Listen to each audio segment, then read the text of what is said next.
book of Genesis, chapter 23, verse 1.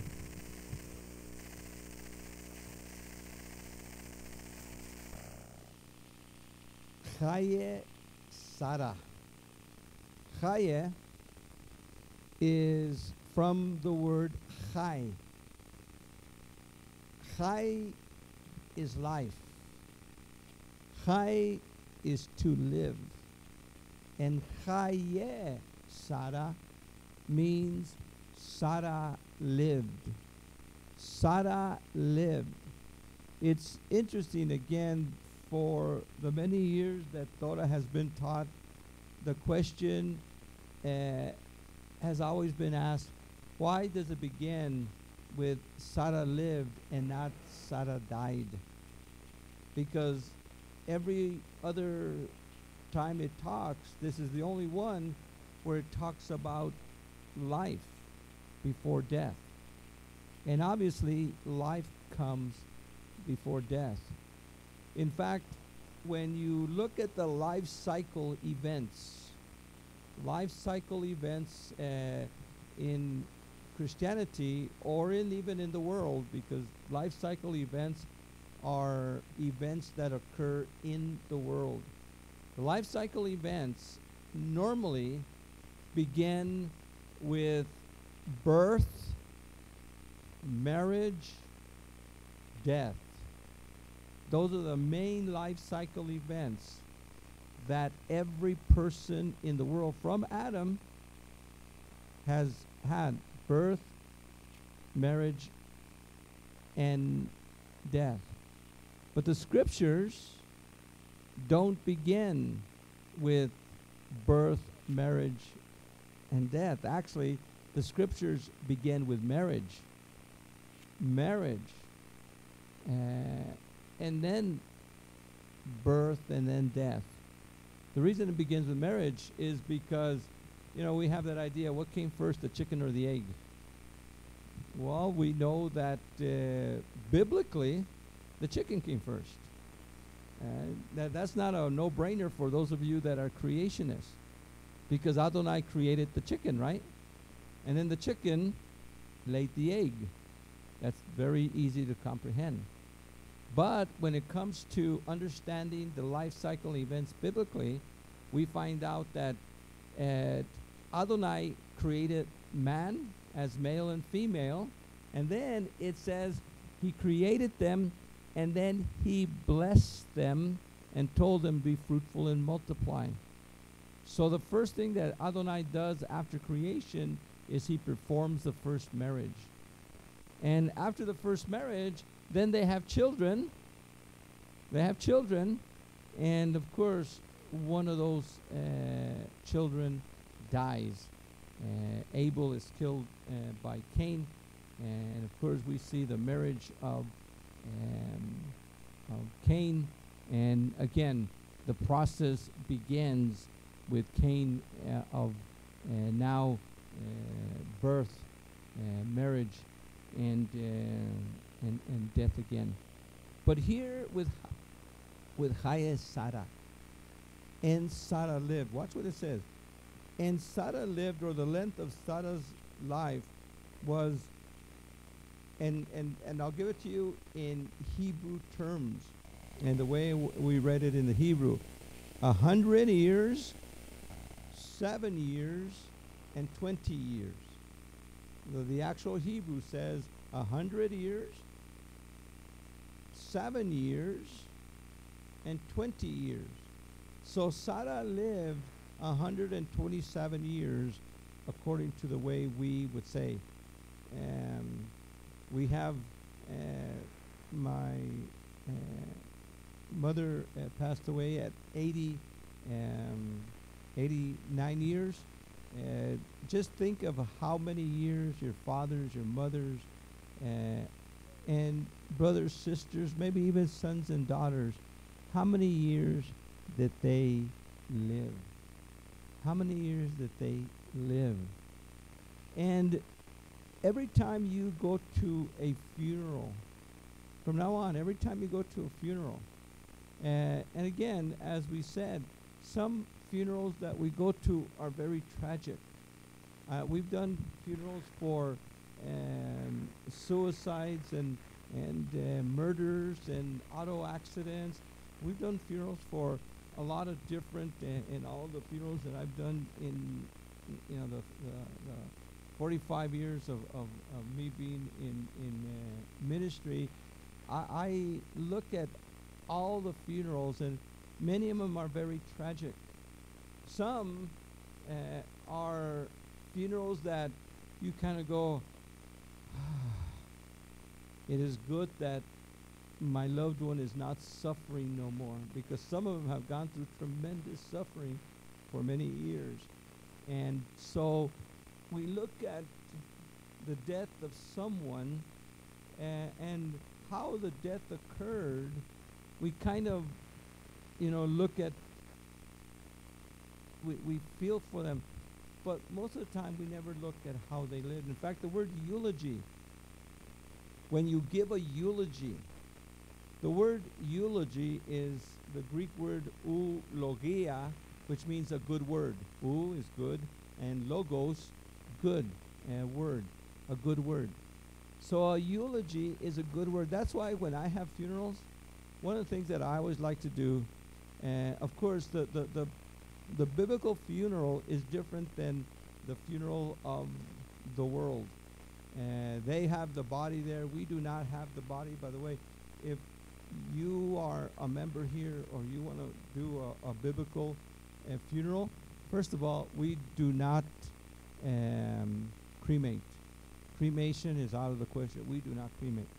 We also do not embalm. We don't have the person embalmed. And what we do have, for those of you that might be visitors here, those boxes in the back are actually coffins. You say, why do you have a coffin in the congregation?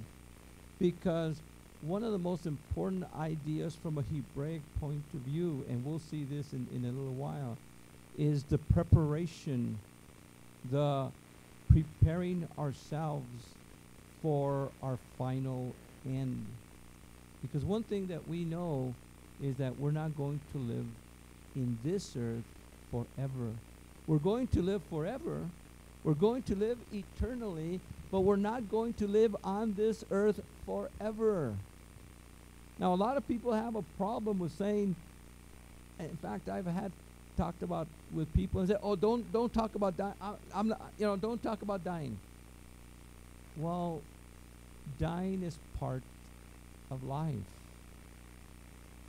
It is a part of life that we need to prepare for. We need to prepare for that spiritually, first of all, but we also need to prepare for death physically. And the Hebraic way of doing things is preparing also physically. In fact, the very tomb that Yeshua was buried in was the tomb that Joseph of Arimathea was preparing for his own demise, for his own death, and it was his tomb. The tombs all around the Kidron Valley today are tombs that were prepared. They were actually carved out of stone. Out of the side of the stone mountain, they were carved by the people that used them, the people that they would, part of a person's responsibility was to help carving and help preparing their own tombs. And so the Hebraic way of going home is always with preparation. Those coffins there are actually bookcases. And you could buy a coffin and put shelves on them and use them as a bookcase. And when it's your time, we take the shelves off, and then you will be buried in that. Now, again, we're not saying that jokingly. We're saying that as what is done in Israel and in the Hebraic way of doing things, actually having a preparation of going home, which gives us the idea that, you know what, I am going home. I am going home. And because I'm going home, I need to start doing things to prepare for that. And every one of us should do things to prepare for that. But over here it says Sarah lived 127 years. And we could go back to Genesis 11, where we're introduced to Abraham and Sarah. And when her name was Sarai, and Adonai changes it to Sarah, princess. And Adonai makes her a princess in the sense of the wife of Abraham, the father of a multitude, the father of a multitude of nations. And we go through the life of Sarah. She had a lot of hurt, pain, sorrow in her life. One of the main ones was her being barren. Remember, she was a barren woman. And her and Abraham prayed for a son, and no son would come, no son would come. Finally, she gives up, and then she says to Abraham, you know, here's my servant. Maybe you could have a child by her. And again, that has ended up even to this day as a big tragedy. You don't help Adonai out. If you have a problem, you don't try to tell Adonai, this is what we're going to do to solve your problem, Adonai. No, we don't do that. That wasn't Adonai's problem. What Adonai was actually doing was, and sometimes when Adonai delays prayers, how many times has Adonai delayed prayers in your life? When Adonai delays prayers, what that does, it just allows your heart to seek and be able to, when you receive the answer, to really be able to say, thank you, Adonai. In fact, that's what happened to her.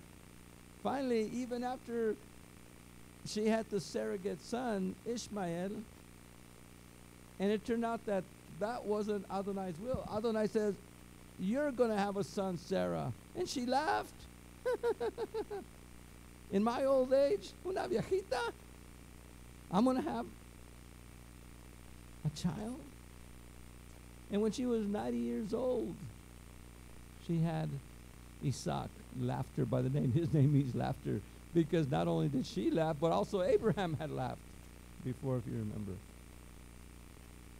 Sarah, even after this, had a hard time with the two boys. And remember, there was friction in the house because of what happened. And she had a hard life. Life was hard back then. But she lived.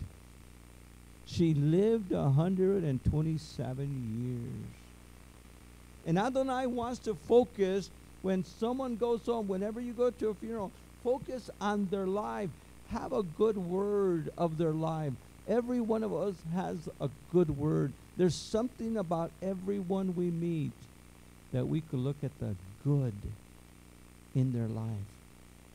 Now, yes, everybody has bad in their life. Everybody is. Sarah was a sinner. Abraham was a sinner. Sarah wasn't perfect. She blew it several times. She even got mad, and she was jealous at Hagar afterwards. And, she was, el mitote that was going on in that house. Can you imagine el mitote that was going on there? The gossip, and mitote is gossip, and all the situations that were going on. You ladies, can you imagine that going on between Sarah and Hagar? But Adonai says Sarah lived. Yeah, there's problems. We're all sinners. Everyone that has died, the reason people die is because they're sinners. When people die, he was a good man. Yes, he was a good man. But he was also a sinner, and that's why he's dead. We die because of sin. But we need to focus on the good that they did. We need to focus that Adonai has forgiven them. And Adonai has given them everlasting life. Not because of the good or the bad, but because of the trust they put in Him. Because remember, we don't receive everlasting life because we're good. When people say, oh, he was a good man, so therefore he's in heaven. No, that's religious baloney. We don't go to hell because we're bad. Sin does not get you into hell, and good works do not get you into heaven. Our life, every one of us, every person that has ever lived deserves hell just because of who we are. But the gift of Elohim is everlasting life. If you receive that gift, then you have everlasting life. It's not about good and bad. It's about receiving or rejecting. Hell is filled with rejectors, people that have rejected the grace, the mercy, the love of Adonai. Sarah lived 127 years. And what's interesting in the Hebrew is the first 3 words was Sarah lived. And not all versions add that. They kind of combine it together. But in the Hebrew, it emphasizes, after it says Sarah lived 127 years, it also says again, and Sarah lived. And Sarah lived. It says that twice. It emphasizes that in Scripture. When things are said like that, and it's juxtaposed in the beginning and the end of the verse, then Adonai wants to make that important. And then it goes on to say, and then she died. After she lived, then she died. At Kerith Arba or Hebron in the land of Canaan. And Abraham went in to mourn and to grieve for her. Now, when someone dies, the most important thing that every one of us should do is mourn and grieve. Mourning and grieving for a loved one is normal. Because we've lost a loved one. Abraham lost his wife of 127 years. He lost his wife. They were together probably 100, maybe 90 years of husband and wife. And he is going to miss her. And it is okay to grieve. One of the things that really bothers me at some funerals is when the family is grieving and somebody says, oh, don't cry, she's at a better place. You know what? Let them cry. Let them cry. In fact, one of the Hebraic ways of doing things is that for the first 7 days, the word 7 in Hebrew is Sheva. So when you sit Sheva, you sit with a person for 7 days. The first 7 days after a loved one dies is a time of extreme mourning. And then they could cry. Remember when Lazarus died? When Lazarus died, it says that Yeshua wept. What did Yeshua do? Wept. Oh, wait a second. Who is Yeshua? Yeshua lived before. He had pre-existence. And Yeshua knew why he was coming. And Yeshua even tells Mary later, I am the resurrection and the life. No one who believes in me will ever die. So Yeshua knew that he was going to resurrect him. In fact, he waited till he died so he could go and resurrect him. But notice when he heard news, he already knew that he was sick and he was dying. But when Yeshua heard that his friend Lazarus died, the shortest verse in the Bible, it says, Yeshua wept. Yeshua wept. He cried. He grieved.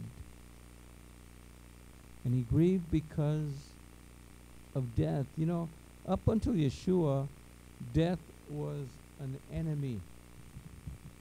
Oh, death, where is your sting? Death was an enemy. Because an enemy comes in the dark and nobody knows what happens. But after Yeshua, death is not an enemy. Death no longer is the enemy that it was before. In fact, it's interesting that when Yeshua got to Lazarus' house, they said, where's Martha and Mary? Oh, they're at the tomb grieving. They had actually gone to the tomb to grieve, and Yeshua goes over there, and that's where he meets Martha and then Mary. And yes, Yeshua grieves with them. But they were grieving. They were given the freedom to grieve. In fact, how many have ever heard the term wailing women? By the way, wailing women has nothing to do with prayer. The verses on wailing women, it's not a prayer. You know, a lot of people think that wailing women is a prayer team. You know, we're going to wail before. No, the wailing women were actually women that were paid to wail, to cry at a funeral. And so these women, when a funeral occurred, there was all these women, and you paid them for an hour's work, an hour's time, 3 hours of wailing, and they'd go to the tomb, and they'd just be wailing, crying. You're just crying. And the purpose of that was actually a very therapeutic purpose. A lot of people don't realize the therapy in wailing and crying. Because when you see someone wailing, someone crying, what does that tend to do to you? You want to cry. And so when the wailing women were crying at the tomb, and here you as the loved ones go and you hear them crying, you want to cry. And it is therapeutic to cry for a loved one. And allow yourself 7 days to cry. Allow yourself 7 days to mourn. Whether you do it in public or you do it privately, you go to your room and you just cry. You cry your heart out for your loved one. That's okay. It is okay to cry. It is okay. Our father Abraham cried at his wife Sarah's death. Yeshua cried, he wept at his friend Lazarus' death. So if it is okay for Abraham and Yeshua, it should be what? Okay for us. So and don't let anybody say, don't cry. Continue crying. And if they say he's at a better place or she's at a better place, we already know that. And sitting with someone for 7 days, Sheva, you don't even have to say anything. In fact, what they do is the persons are, for 7 days, they don't take a shower, they don't wear shoes, and they cover up the mirrors and all that kind of stuff, and they just cry at the house. And people could come in and just give a simple greeting, sit down, that's why they call it sitting Sheva, is they sit down and you cry as they're crying, And when you hug someone, notice that when you go and you just hug someone, you start crying. Both of you start crying. You don't even have to say words. Don't even say words. Just cry with them. And then sit down. Sit down, and you sit down for 5 minutes, 15 minutes, half an hour. And then they usually have a place to go get some refreshments. And you go and you partake. And then you just go. It's being there and having the person cry. Later on, one thing I like about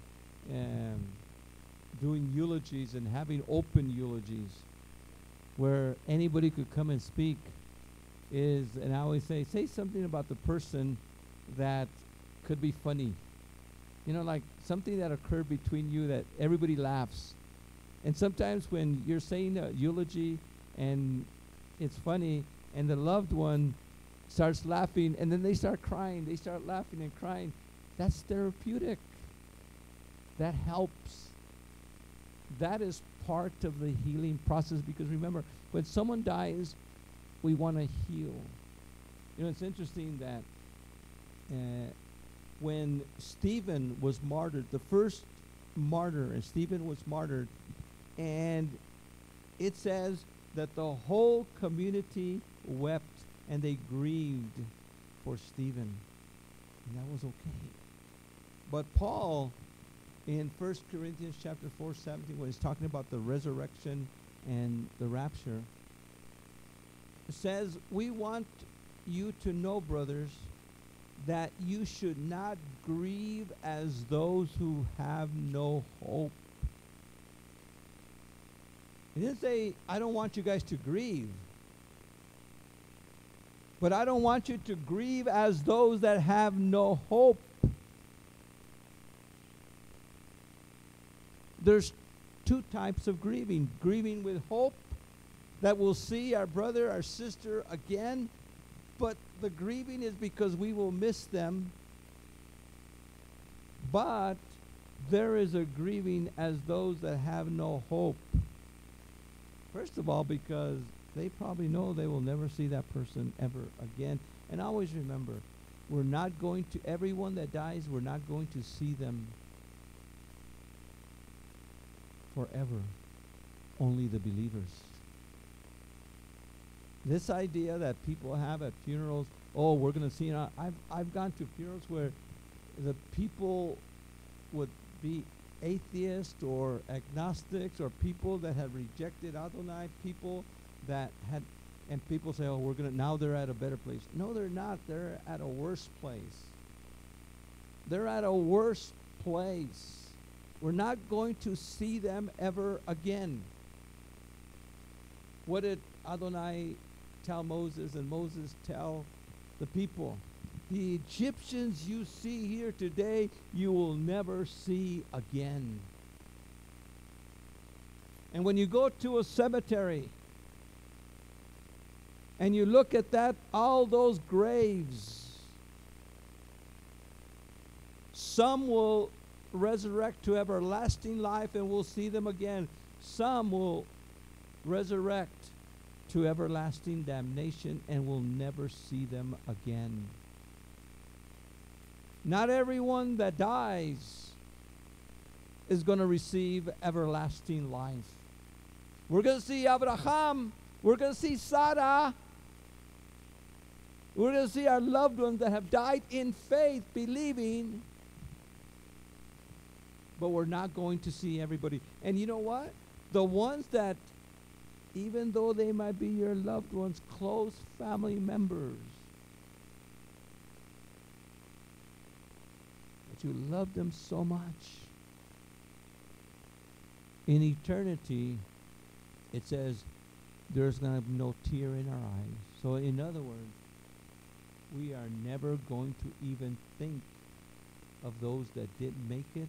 We're not even going to think about them. By the way, when someone dies, they're not looking down at us. Don't have this, take all those worldly Christian things out of our mind that says that the dead are looking at us. They're not looking at us.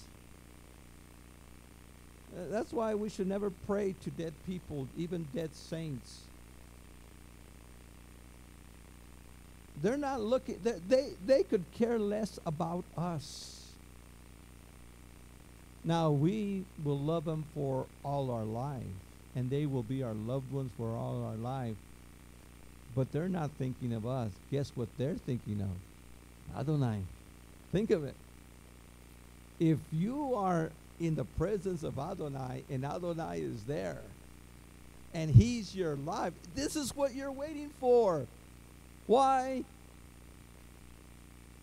I wonder what Majito's doing down there. No. That's not their concern. Is I love you, Adonai. Thank you for your grace, and I love you, and I pray. That's what we're going to do, right? We're going to be worshiping Him, giving Him all the glory for the grace. Sarah lived. Then she died. And Abraham grieved for her. And it's okay to grieve. Watch verse 4. Then leaving his dead, Abraham spoke to the sons of Het. I am a stranger and a settler among you. Ani ger vatoshav. Let me own a burial plot among you, so that I may take my dead wife and bury her. The sons of Het gave Abraham this answer. Listen, Adoni. Now look at this. They call Abraham Adoni. Some of your Bibles say, my Lord. And that's the word in Hebrew, Adoni.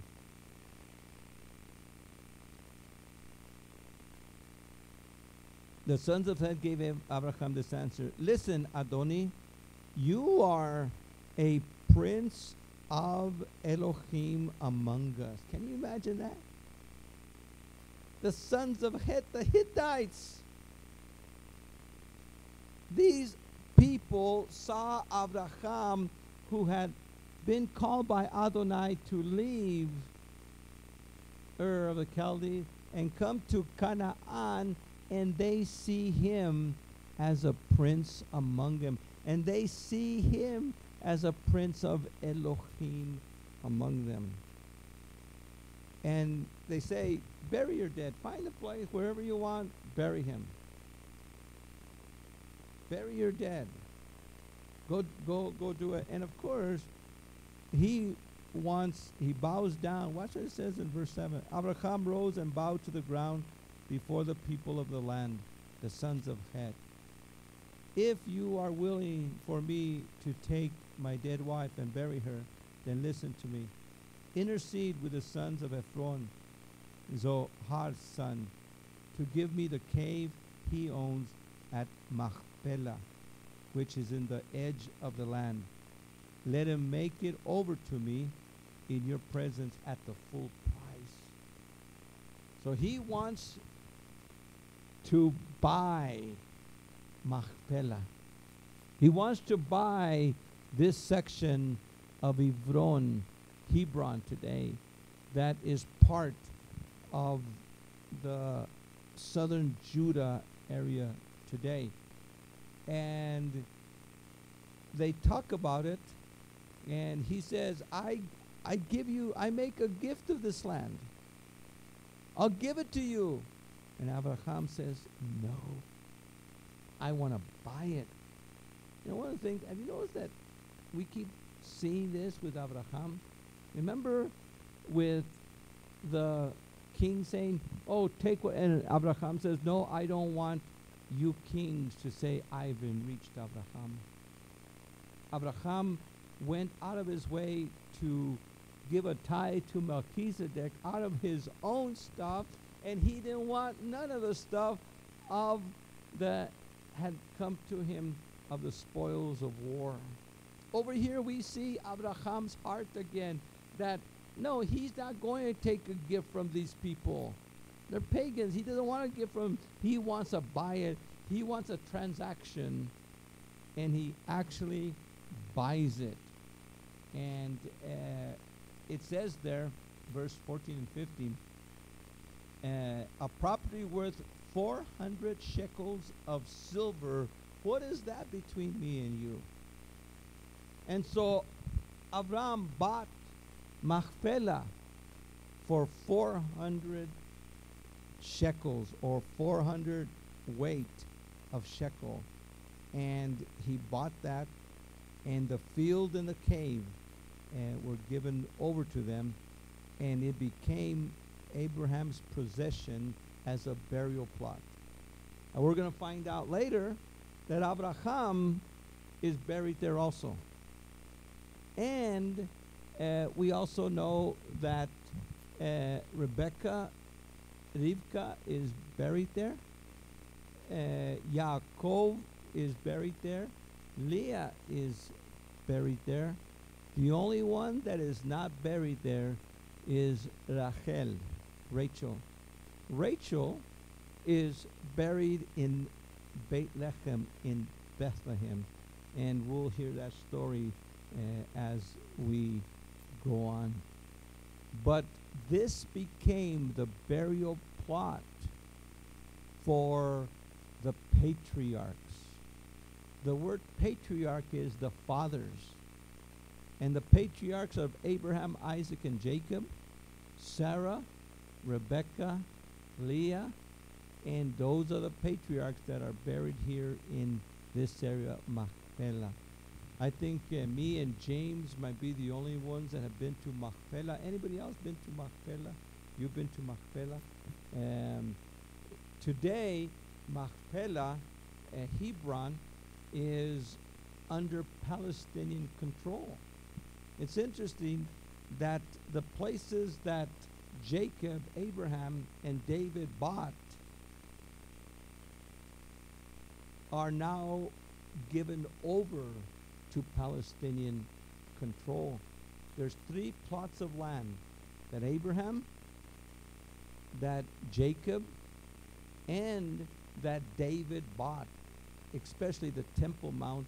Those 3 areas are now under Palestinian control. Not only are these 3 areas in the whole of Israel, the land of Israel, and given by gift of Adonai to Israel, but not only are they gift of Adonai's land, and this is his land, but these 3 areas that are called Palestinian controlled were actually bought with a price. This one with 400 pieces of shekel. And all of a sudden, Sarah is buried there. She was the first one to be buried in the cave. And now we shift. We shift to 20 years later, and chapter 24, verse 1. Now Abraham was an old man and well on in years. Well, he was an old man already. But now he's an older man. And Yahweh had blessed him in every way. Abraham said to his eldest servant, his administrator of his house, steward of all the property, place your hand under my thigh. And it's almost like saying, raise your right hand and swear, or put your hand over your heart. It's the same type of idea in that euphemism, and I won't go to what the euphemism is, but they would do this as a way of swearing. And he says, swear by Yahweh, Elohim of heaven and earth, that you will not choose a wife for my son from the daughters of the Canaanite among whom I live. Now, one of the things that is, and young people, please believe me. Please follow my discipleship in this area.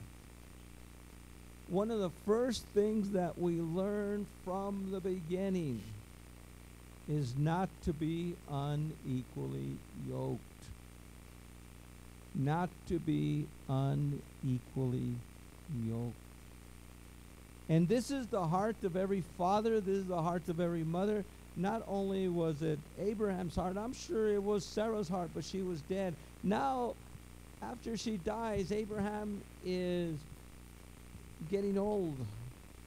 And he sees his son growing up. He sees Ishmael, and Ishmael, we find out, was married to another Egyptian. And we see over here the heart of a father, a single father now, in the sense of with Isaac. He's responsible for Isaac. He's responsible for Isaac's life. And he sees all the Canaanite girls. And by the way, when you go, well, there's no downtown nowadays, but when you go downtown, or when you go to the mall, when you're around and you look at the people of the world, you look at them and they're Canaanites. They're Amalekites. They dress like Amalekites. They dress like Canaanites. You know who the Canaanites are. You know who the Amalekites are. You know who they are. And it says there, do not. In fact, Abraham thought he was going to die. And if he dies, what's going to happen? This servant, this steward, Eliezer, he is going to inherit everything. But no, it has to go to who? To Isaac. So make sure that Isaac has a wife. Make sure that you find a wife for him. And he swears. And he takes off, so that Isaac would not be unequally yoked, because there was no girl there for Isaac. There was no one there for Isaac. So he sends for a wife, a mail order wife, if you will, but directed by Adonai. Directed by Adonai. Adonai, what is your will? And Adonai must have told Abraham, go back to Haran and get a wife from La Familia, from the people that I know, from our clan, from our people. Get a wife from over there. In fact, he does go, and watch what verse 10 says. The servant took 10 of his master's camel and something of the best of all the master owned, and set out for Aram Ha-Naharam and Nahor's town. In the evening, at the time when the women go down to draw water, he made the camels kneel outside the town near the well, and he said, and he takes how many camels? It's important that you understand, how many camels does he take? 10 camels. It's important that he took 10 camels. How many of you own a camel? Not too many of you own one camel. Camels drink a lot of water. In fact, they drink so much water because they could go a long, long way with the water that they drink. And remember when we were kids, we used to think that the humps on a camel, that was the water, and where they had the water. But he goes at the time when the women go to the water fountain. Every morning, early in the morning, the women would go with their pitchers. You still see them today with their pitchers on their head and put water in there and go get water at the well. Every evening, the women go to the well. Women go to the well only in the morning and in the evening. No lady would go to the well at noon. No lady would go to the well at noon. The ladies that went to the well at noon were the ladies that, well, the women that weren't ladies. That's why when Yeshua goes to the well at noon and he meets a Samaritan lady, remember her? Why was she there at noon? That tells you the story. But here in the evening, when the women go out to hear the evening news, 6 o'clock news, there at evening, he goes there and he prays. Watch what he says, verse 12.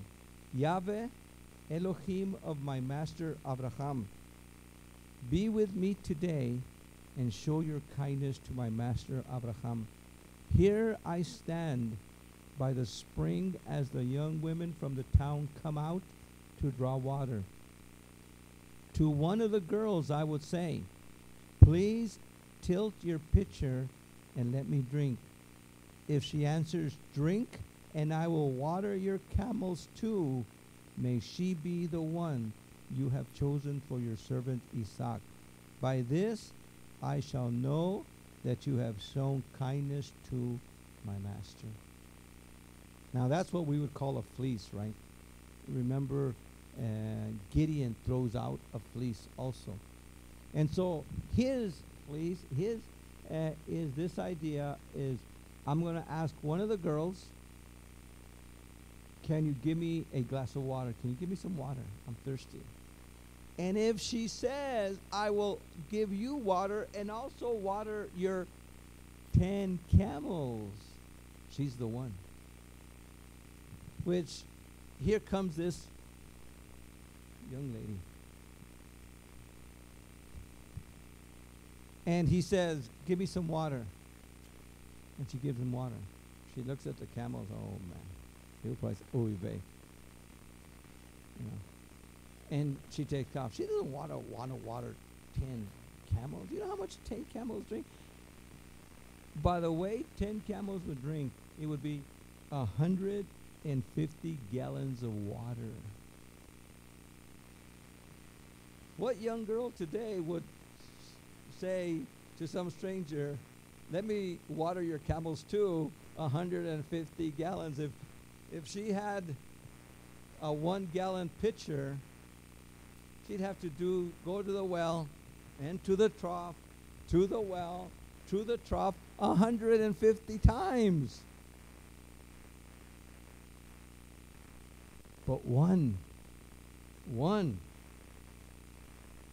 he had not finished speaking when Rebecca, but Rivka, the little lamb, came up. She was the daughter of Bethuel, the son of Milcah, the wife of Abraham's brother Nahor. She had a pitcher on her shoulder. The girl was very beautiful and a virgin. No man had touched her. She went down to the spring, filled her pitcher, came up again, running to meet her. The servant says, please give me a little water to drink from your pitcher. She replied, drink, Adoni. Again, very respectful. She called the servant. He was just a servant, Adoni. And she quickly lowered her pitcher on her arm and gave him a drink. When she had finished letting him drink, she said, I will draw water for your camels too until they have had enough. Now that's a lady. Now that's a lady, right? Remember what Proverbs 31 says? A woman of what? Valor. A woman of valor who could find. You know, she is, her worth is more than the worth of pearls and diamonds. Here, this servant finds a woman of valor. He finds a biblical woman. Rebecca is one of those women that we would say a biblical woman. Was she perfect? No, we're going to see stories about her that, whoa, would I do that? No, she was like us, like you. You see, well, this is what I love about preaching Torah. When we study Torah, we're studying about the normal lives of people back then, which are the same as the normal lives of people now. There's no difference between them and us. We're like them and they're like us.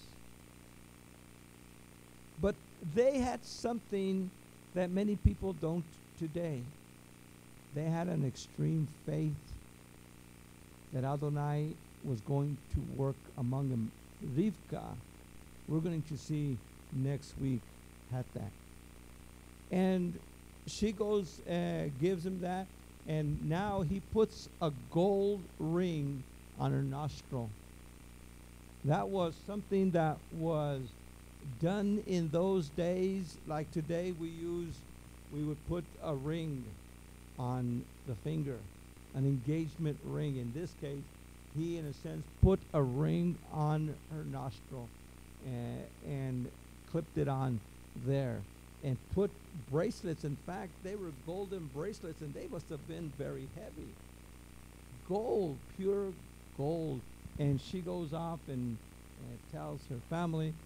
To make a long story short, they bring him into the family, and he tells them the story.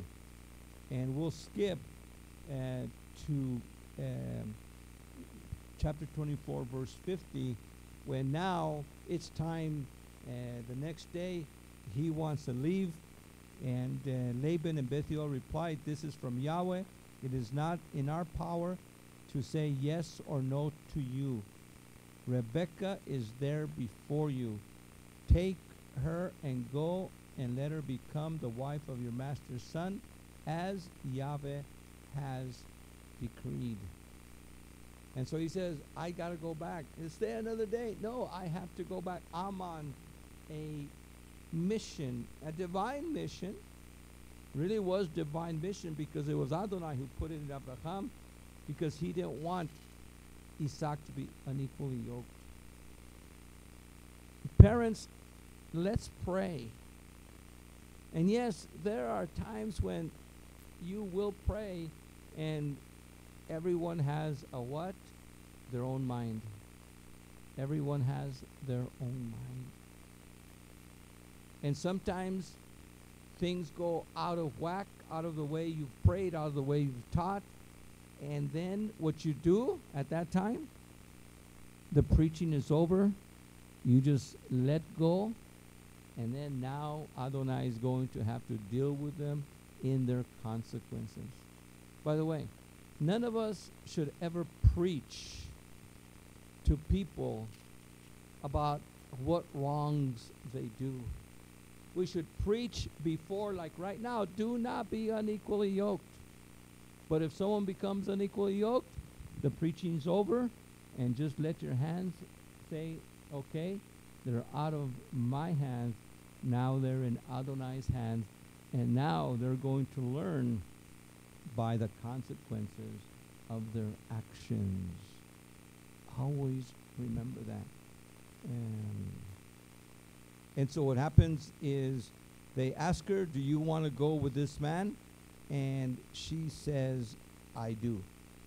I do. That's where we get this idea. Do you want this man? Yes, I do. And she says, yes, I want to go with him. And now they blessed Rebekah, verse 60. Sister of ours, increase to thousands and tens of thousands. May your descendants gain possession of the gates of their enemies. Rebekah and her servants stood up, mounted the camels, followed the man, and the servant took Rebekah and departed. And so they blessed her. They let her go. This is what we would call la entrega, the giving, where in our marriage ceremony we say, who gives this man to this woman? And the father usually says, I do, or my wife and I, or we do. We give this woman to this man. And in a sense, here in a faraway place, away, Isaac, she doesn't know what Isaac looked like. Isaac doesn't know what she looks like. But here, through Adonai's power, a marriage is contracted, and the parents say, go, we give the blessings. By the way, marriage should always be public. There is no such thing as celestial marriages. I know that's a big thing in some even messianic circles, where people decide not to marry formally, but they go to some mountaintop and perform a celestial marriage. Or there's, I know a messianic pastor who performs celestial marriages. And celestial marriages are these marriages that are not legal. In fact, they're not legal in any state.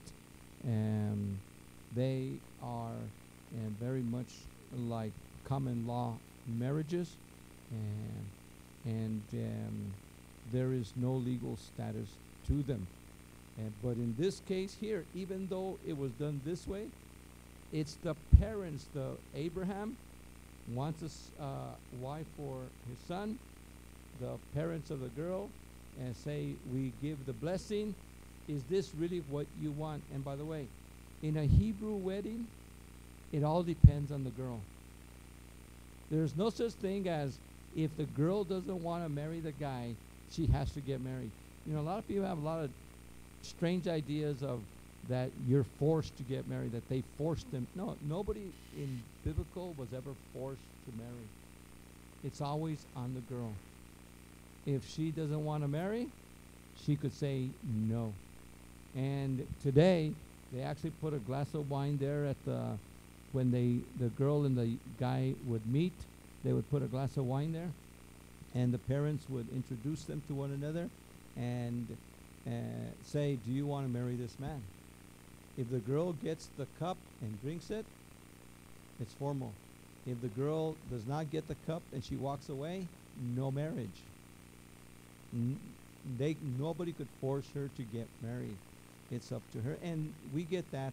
We learn that from this. And all of a sudden, there in verse 62, Isaac, who lived in the Negev, had meanwhile come to the wilderness of the well of living water. By the way, the well is called the well of living water, the Chayei. And Isaac went walking in the field as evening fell, and looking up saw camels approaching. And Rebekah looked up and saw Isaac.